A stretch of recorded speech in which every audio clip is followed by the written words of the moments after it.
और जॉब में से वापस ऐसा डिस्ट्रीब्यूटर आना मतलब बहुत अलग गेम हो जाता है, बहुत अलग गेम हो जाता है। पर आपने वो किया, ना सिर्फ किया बल्कि बहुत बखूबी किया। सो मैं ये पहले इतना सक्सेस था, फिर जॉब में एक्स्ट्राऑर्डिनरी आपने परफॉर्मेंस किया, जो आपकी ग्रोथ थी वो बताती है कि आपने कितना अच्छा वहां किया होगा, जो ग्रोथ मिली होगी वहां पे जॉब में, अदरवाइज तो मतलब ही नहीं बनता जॉब में। यहाँ पे आपने वापस ऐसा क्या किया, मतलब शुरू किया, अभी जो बाउंस बैक सेकंड इनिंग आपकी स्टार्ट हुई, तो क्या क्या आपने किया, कैसे कैसे किया? I would like to understand. Sir सबसे पहले ना मैंने जो काम किया था ना, अपने गले में बहुत मेडल होते हैं, पास्ट के मेडल बोलते हैं हम इसको, कि मैं ये हूँ, मैं वो हूँ, मैं नेशनल स्पीकर हूँ, मेरा लेवल वहाँ एमरल्ड डायरेक्टर का था, लोग मुझे इतनी इज्जत देते थे, वो सारे मेडल उतार के पहले रख दिए थे। अच्छा, क्यों उतारे थे? क्योंकि ये मेडल अभी बैंक में इनकम क्रेडिट नहीं कर सकते हैं, ये खाली यहाँ पे एक हवा भर के रख सकते हैं कि आप बहुत बड़े हो, और वो हवा के साथ कभी आप ग्राउंड जीरो पे नहीं जा सकते हो। तो सारे मेडल उतार के रख दिए, अपने आप को यहाँ पे एक पीठ पे पैट करके इतना ही कहा कि वापस से खेलना होगा, और इस बार ऐसे खेलना होगा कि तुम उदाहरण बनो, तुम इंस्पिरेशन बनो, और सबसे पहले जो कभी नहीं कमाया वो अब कमा के दिखाना है, और सारे पिछले रिकॉर्ड तोड़ने हैं। वो एटीट्यूड के साथ में एंटर हुई। आई सबसे पहले became a good student of the system.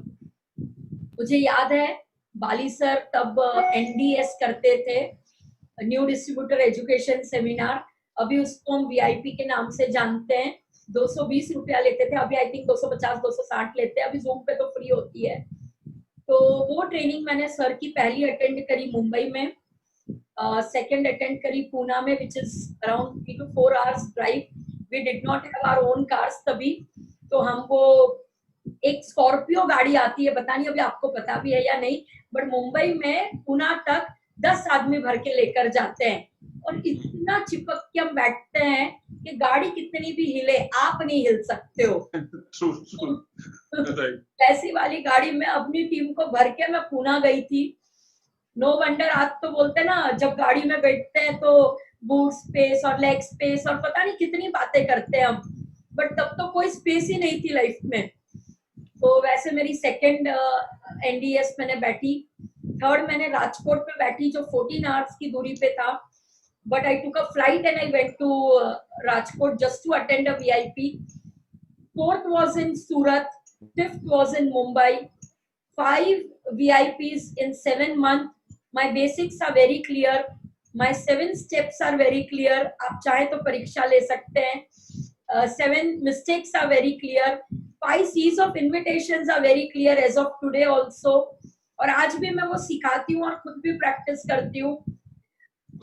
System मैंने बाली सर की जो भी सेट की हुई थी, और मेरी LOS जो मेरी लाइन ऑफ स्पॉन्सरशिप की है, वो मैंने बहुत रिस्पेक्ट करी, और वो सब फॉलो करते करते मेरी एक आदत तब भी थी और आज भी है कि पहले सीखो, सीखने तब जाओ जब आप इम्प्लीमेंट करने का फैसला लो। तो सीखती थी घर आके इम्प्लीमेंटेशन, और जैसे सिस्टम से सीखी हुई बातें आप इम्प्लीमेंट करने लगो, रिजल्ट आना ही आना है। 7th मंथ में डायमंड थी, 1 लाख का चेक क्रॉस था, और कर्जे खत्म करने की शुरुआत हो गई थी, because lot of depth was there, because आप इतना इलाज करा रहे हो, सब जंग लड़ रहे हो, तो सारा पीस मेरा 7th मंथ से ही शुरू हो गया था। और मैं आपको बताना चाहूंगी कि अभी एक बोलते हैं ना, थोड़ी सी दिक्कत हो जाती है कभी कभी टीम में कि लोग ट्रेनिंग लेते इतनी ट्रेनिंग्स लेते हैं, बट जब आप उन्हें पूछो कि इसमें से क्या इम्प्लीमेंट किया, तो वो सोचते हैं कि मैंने सीखा क्या था। Whenever I sit down, if I have a notebook and a pen in hand, I would definitely jot down notes and highlight them with a marker in the night before sleeping and put those points here that I need to improvise on these things. Correct. And second, if I don't have a notebook pen handy with me, तो मैं अपने आई notes खोल के तुरंत उसमें typing करने लगती हूँ, और रात को वापस वंस अगेन अगर आप मुझे अभी भी पूछे कि जीत टॉक्स का ये एपिसोड या पावर टॉक्स जो दीपल मैम करते हैं इसका ये एपिसोड, तो मेरे पास डॉटेड नोट्स होती हैं जिनको मैं अमेजिंग सर्कल करती हूँ कि I need to improve on this. कुछ चीजें आपके अंदर होती हैं जो आपकी ताकत है, बट कुछ आपकी कमजोरी है जो स्पीकर बता के जाता है। अभी जैसे डीसी राजपूत जी ने बताया था कि मुझे ज्यादा समझ में नहीं आता है, बट मैं सब्सिडी समझाता था और सब्सिडी समझाते समझाते मैं सिल्वर बन गया। मैं फॉर्म भर के ले आता था या मैं आदमियों से सब पूछ लेता था और मैं उनको सब्सिडी देता था। सर उसी इंटरव्यू के बाद मेरे पास भी ऐसी एक टीम आई कि जिनको बहुत ज्यादा एजुकेशन वगैरह नहीं था, दे वर सिंपल पीपल। मैंने भी वहां पे वो सब्सिडी वाला फंडा यूज कर लिया कि वहां आपको मैंने इतना ही समझाया कि आपके पास आधार कार्ड है, तो बोले हाँ है, तो बोले आपको हम सब्सिडी देंगे बहुत अच्छी क्वालिटी के प्रोडक्ट के ऊपर, आप लाइफ बॉय जैसा या हमाम जैसा साबुन न वापरे, आप हमारा प्योर नीम तुलसी पुदीने का साबुन वापरे, आपको ये साबुन पे हम सब्सिडी देंगे। और पहली सब्सिडी वाले ट्रायल पे 4 ज्वाइनिंग इंस्टेंट मुझे वहां से मिल गई, जो शायद मुझे बहुत हाई फाई मार्केटिंग प्लान और ये सब समझाने से नहीं मिलती। So you have to use what you get, और आपको वो थोड़ी थोड़ी धीरे धीरे कॉमन सेंस डेवलप करनी पड़ती है कि कौन सी ट्रेनिंग को कहाँ इम्प्लीमेंट करना है। हर चीज को हर जगह नहीं कर पाओगे, तो वो चीज मैं आज भी कर रही हूँ। जब मैंने वापस आने का फैसला किया, मैं गुड स्टूडेंट बनी, वाली सर के बहुत सारे डायलॉग्स मुंह पे हैं और टीम को भी वही डायलॉग्स बोलती हूँ और बहुत clearly all the due credit to our guruji like वाली सर को कि उन्हीं के डायलॉग्स नीचे फ्लो कर करके हमारी लाइफ चेंज हो रही है। और जो हमारी एलओएस है, जो हमारी लाइन ऑफ स्पॉन्सरशिप है, जो हमारे मेंटर्स है, आप मेंटर्स भी चुनते हो ना, तो जैसे दीपल मैम मेरी अपलाइन है, my most precious upline means वो मेरे लिए बहुत इंपॉर्टेंट है। जो वहां से आता है वो नीचे फ्लो करती हूँ, जो वाली सर से आता है वो फ्लो करती हूँ। विवेक सर को भी मैंने एज ए मेंटर माना हुआ है, तो जो सर से आता है वो भी नीचे हम फ्लो करते हैं। और thanks to all of them, हमें कुछ नहीं करना है वेस्टीज में, जो ऊपर से आया है वो बस नीचे दे दो। और मैं ऑलवेज अपनी टीम को कहती हूँ कि आप लाइफ में 1 या 2 या 3 लोगों को चूज कर लीजिए और बस उनसे जो आता है वो नीचे दे दीजिए। रोज मत ढूंढते रहिए नया नया नया नया। मैं आपको एक ऑनेस्ट फैक्ट बताना चाहूंगी नेटवर्क मार्केटिंग की दुनिया का, कि 20 साल में या नया कुछ भी नहीं हुआ है।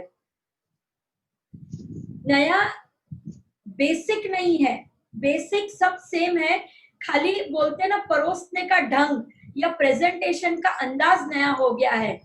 पहले बोलते थे ना पब्लिक फोन पे बैठ के फोन किया करते थे, फिर मोबाइल फोन से करने लगे, फिर बोलते ना व्हाट्सएप कॉल्स, फिर जूम कॉल्स। पहले call was more popular, now chatting is more popular.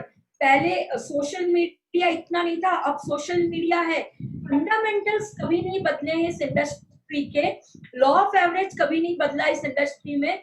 आपको बेसिक्स वही रखने हैं, खाली सेम चीज नए तरीके से परोसते परोसते आपको बस बोलते ना आगे बढ़ते रहना है। तो फंडामेंटल्स पहले क्लियर कर लीजिए और फंडामेंटल्स पे काम करिए, बेसिक्स पे काम करिए। जब भी कोई टीम मेरे पास काउंसलिंग के लिए आती है, I just check their basics. अगर बेसिक्स में गड़बड़ है कि रोज की जो कॉलिंग करनी है, रोज जो लोगों को अप्रोच करना है, भले आप फोन पे करो, भले आप व्हाट्सएप पे करो, भले आप सोशल मीडिया से करो, बट आपको रोज करनी तो पड़ेगी। लॉ ऑफ एवरेज तो काम करेगा ही। तो वो मैंने बेसिक्स बहुत क्लियर रखे, आज भी उनको फॉलो करती हूँ और ऐसे जीवन बदलने लग गया। वेस्टीज में सबसे पहले 1 लाख का चेक हिट हुआ। 1 लाख का चेक एक माइलस्टोन होता है नेटवर्कर की लाइफ में, तो वो वहां से वो आपको अलग लेवल पे ले जाता है। तो वो शुरू हुआ। उसके बाद बोलते ना प्रॉपर्टीज, गाड़ियां, achievements, then you become inspiration, then people start following you, people start showering their love on you. तो बाद में वो सेलिब्रिटी वाली लाइफ अपने आप आने लगी, बट मैं अपने एक ब्रेक के बारे में बात करना चाहूंगी. Please please please. People are aware, but still if there is some new audience, network marketing में हम पैसिव इनकम की बहुत बात करते हैं कि आप नहीं भी काम करोगे तो भी पैसा आएगा, बट दुनिया में बहुत सारे लोगों ने इसका अनुभव भी नहीं किया होता है. नेटवर्क मार्केटिंग में बहुत सारे लोग इसके बारे में बात करते हैं, बट मैंने आज भी ऐसे नेटवर्कर देखे हैं जो 15 साल बाद 20 साल बाद आज भी बोलते हैं ना स्ट्रगलिंग मोड पे हैं. तो वैसा नहीं होना चाहिए. नेटवर्क मार्केटिंग कंपनी जब चूज करें तो कभी भी मोटिवेशन में ना चूज करें. Go by the credentials, go by the company's background, go by the marketing plans, longevity, sustainability. दिखावे पे नहीं जाना है. तो वेस्टीज के मार्केटिंग प्लान की स्टेबिलिटी की मैं बात करना चाहूंगी. 3 साल मैंने काम किया वेस्टीज में जी जान लगा के, लेट्स बी ऑनेस्ट, 100% इन. 3 साल बाद ब्रेक लिया जो लगभग 2.25 साल का लंबा ब्रेक था. I was pregnant, then I delivered my baby. My younger daughter was 1.5 जब मैंने काम रिज्यूम किया. तो पूरे 2 साल 3 महीने का लंबा ब्रेक था. और उस लंबे ब्रेक में हर महीने की 12 तारीख, पहले 12 तारीख को इंसेंटिव आता था, अभी 10 को आता है. तो हर महीने की 12 तारीख को 6 फिगर अमाउंट, अच्छा खासा अमाउंट अकाउंट में क्रेडिट होता था.